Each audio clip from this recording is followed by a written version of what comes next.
Freelance Pakistan team की जानब से आलमी गाँव के वासियों को बिलखसूस graphic designers, web interactive designers, UI/UX designers और मोशन ग्राफिक डिज़ाइनर्स को वेलकम, खुश आमदीद और अस्सलाम वालेकुम। फोटोशॉप के बुनियादी टूल्स का तारफ़ और उनके इस्तेमाल का तरीकाकार हमारी इस सीरीज़ का हिस्सा है।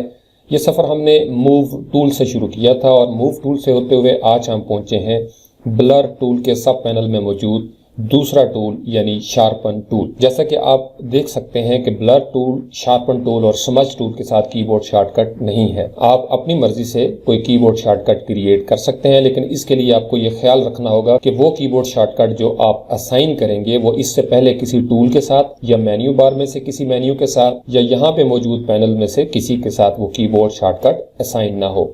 उसके लिए तरीकाकार ये होता है कि आप एडिट के मेन्यू में जाके यहाँ से कीबोर्ड शॉर्टकट, जिसका keyboard shortcut alt shift control के है, यहाँ से जब आप क्लिक करेंगे तो ये कीबोर्ड शॉर्टकट्स और मेन्यूज का एक अलग से पैनल ओपन हो जाता है। यहाँ से आप डिफरेंट मेन्यूज एक्सेस कर सकते हैं। इसी तरीके से आप अपनी मर्जी से कोई कीबोर्ड शॉर्टकट का सेट बना के भी उसको सेव कर सकते हैं। तो जो ही हमने शार्पन टूल को यहाँ से सिलेक्ट किया तो उसकी मुतलका ऑप्शन बार हमारे सामने ओपन हो जाती है। एक्सट्रीम लेफ्ट साइड पे प्रीसेट्स होते हैं, यहाँ आप पहले से बने हुए प्रीसेट्स को एक्सेस कर सकते हैं, या अगर आपने यहाँ पे कोई चेंजेस की हैं, स्ट्रेंथ चेंज की है, ब्लेंडिंग मोड आपने कोई चेंज किया है या सैंपल ऑल लेयर को आपने सेलेक्ट किया है, तो आप ये चाहते हैं कि जब आप इस तरह के प्रोजेक्ट्स के ऊपर काम करें तो बार बार आपको वो सेटिंग ना करनी पड़े, तो फिर आप यहाँ से ये जो आइकन है इसके ऊपर क्लिक करके एक नया प्रीसेट जो है वो बना के उसको कोई भी नाम दे के आप उसको सेव कर सकते हैं। दूसरा ऑप्शन जो है ये ब्रश पिकर का है। इसका मतलब यह है कि दीगर ब्रश टूल्स की तरह शार्पन टूल भी ब्रश के साथ इस्तेमाल होता है।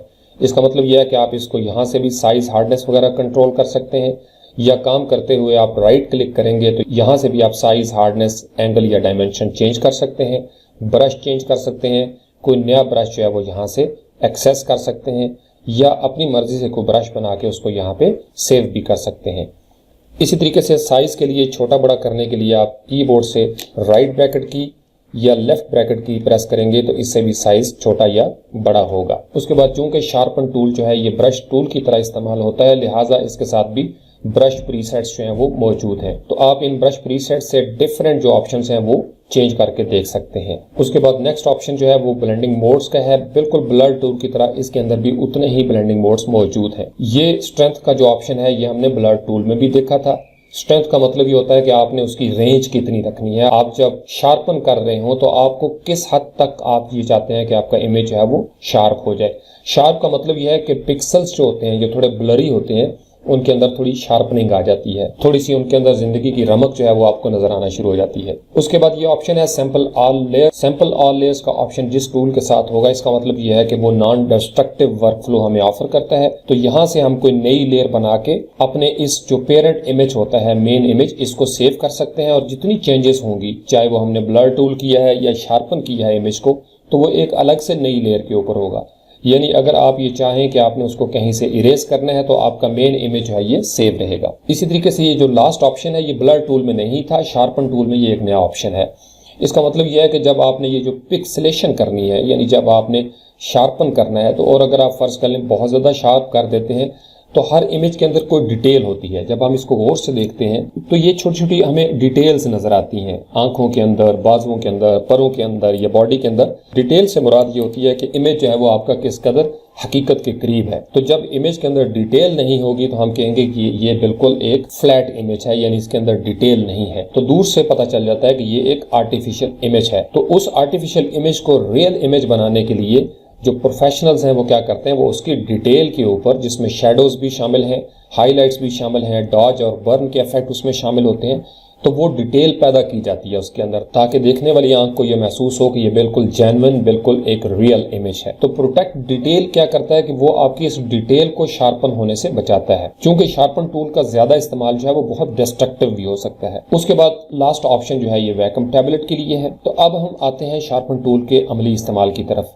जो ही आपने यहाँ से ये टूल सेलेक्ट किया, यहाँ से हम सैंपल ऑल लेयर्स को चेक कर देते हैं ताकि हम यहाँ पे एक नई लेयर के अंदर जो है वो काम कर सकें। अब इसका तरीकाकार ये है स्ट्रेंथ हमारी 50% है। अब इसका तरीकाकार ये होता है कि आप इसको ओवरडू नहीं करते। ओवरडू से मेरी मुराद ये है कि आप इसके ऊपर अगर बहुत ज्यादा शार्प करना शुरू कर देंगे तो वो आपके जो पिक्सल्स होंगे वो डिस्ट्रॉय हो जाएंगे। अब इसका तरीकाकार ये है कि आप लेफ्ट माउस क्लिक को आप प्रेस करके रखें और इस तरीके से आप इसके ऊपर पेंट करना शुरू कर दें, तो ये आहिस्ता आहिस्ता वो जो पिक्सल्स होंगे नीचे वो शार्प होना शुरू हो जाएंगे। अब चूंकि आपका सैंपल ऑल लेयर्स यहाँ पे सिलेक्ट था और आपने यहाँ से एक नई लेयर के ऊपर काम किया था, लिहाजा जितने हिस्से में आपने शार्पनिंग की थी वो इस नई लेयर के अंदर आपको नजर आ रहा है। इसको हम हाइड करके देखते हैं तो ये वाला एरिया है जिसके पिक्सल्स को हमने शार्प किया है। अब इनको बिफोर और आफ्टर करके देखना हो ताकि आपको पता चल सके कि शार्पनिंग ने क्या इफेक्ट किए हैं, तो हम इसको हाइड करते हैं। ये था इसका बिफोर।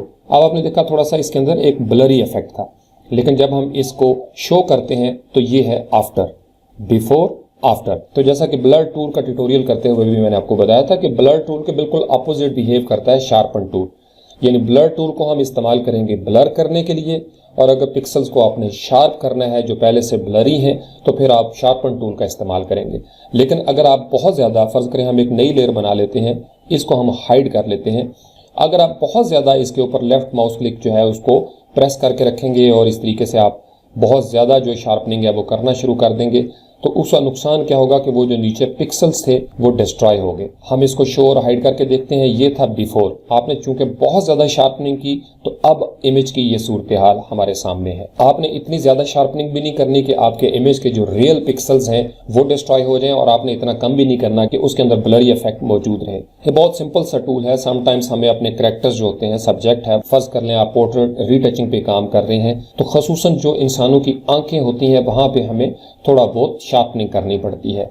इसी तरीके से जो किनारे होते हैं, जैसे नाक हो गया, होंठ हो गए या कान हो गए, तो वहां पे भी आपको हल्का हल्का किसी किसी जगह पे आपको ब्लर करना पड़ेगा, और कहीं कहीं पे बॉडी फिगर्स है उसको शार्प करना पड़ेगा।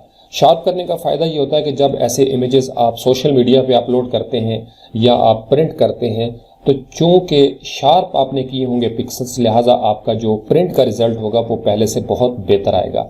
लेकिन अगर ब्लर किया हुआ है आपने, तो ऐन मुमकिन है कि ब्लर पिक्सल जो है वो प्रिंट होकर जब आपके सामने आए, या जब आप उनको सोशल मीडिया पे फेसबुक, ट्विटर या गूगल प्लस वगैरह या इंस्टाग्राम पे अपलोड करें, तो चूंकि आपका इमेज जो है वो बहुत ज़्यादा ब्लर था या बहुत ज़्यादा शार्प था, तो वो रिजल्ट उस तरीके से आपको नजर नहीं आएगा जैसा कि आप एक्सपेक्ट कर रहे थे। तो ये था शार्पन टूल का इस्तेमाल। इसी तरीके से हम मेन्यू बार में से फिल्टर्स के अंदर जाकर भी इसको मुख्तलिफ तरीकों से शार्पन जो है वो इमेज को कर सकते हैं। जैसे ब्लर टूल में हमने देखा था कि गॉसियन और फील्ड ब्लर वहां पे मौजूद है, इसी तरीके से शार्पन के अंदर भी हमारे पास फिल्टर्स मौजूद हैं। फिल्टर्स का फायदा यह है कि आप सारे डॉक्यूमेंट को फिल्टर कर सकते हैं, या मखसूस एरियाज में जहां आपने सिलेक्शन की होगी उतने एरियाज के अंदर आप शार्पनिंग फिल्टर जो है वो अप्लाई कर सकते हैं। फिल्टर्स का एक और फायदा ये होगा कि उसके साथ चूंकि आप स्मार्ट ऑब्जेक्ट बना के काम करते हैं, और स्मार्ट ऑब्जेक्ट जब बनता है तो फिर यहाँ पे आप मास्किंग कर सकते हैं। मास्किंग का फायदा ये होगा कि आपने जितने एरियाज ब्लर या शार्प रखने हैं उतने एरियाज को आप ब्लैक या वाइट अकॉर्डिंगली कर लेंगे, और बाकी एरियाज को आप हाइड कर देंगे। Thank you very much.